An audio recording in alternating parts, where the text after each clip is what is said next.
sa pagpapatuloy ng pagdinig ng Senado sa tinaguriang PIDEA leaks.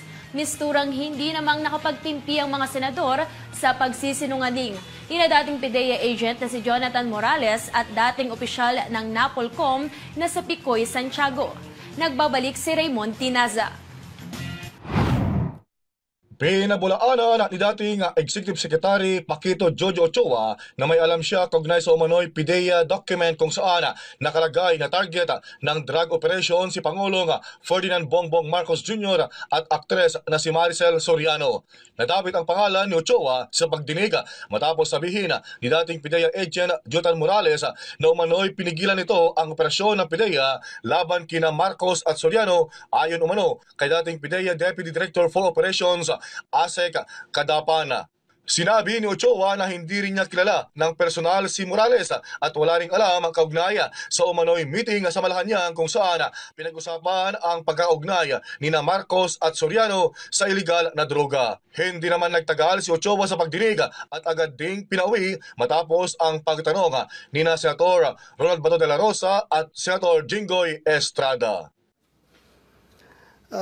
During your time as the Executive Secretary, did the information regarding the alleged involvement of Ms. Maricel Soriano and Bongbong Marcos and other high-profile cohorts reach your office? No, sir.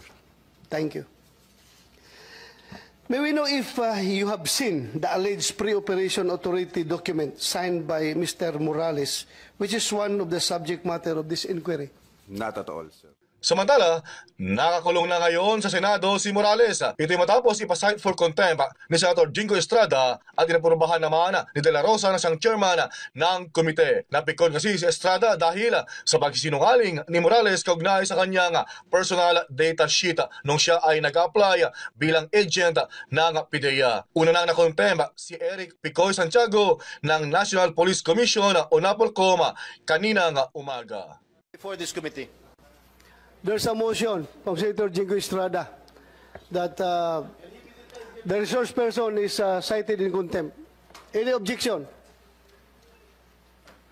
Hearing none, Mr. Jonathan Morales is hereby cited in contempt before this committee. bring him down.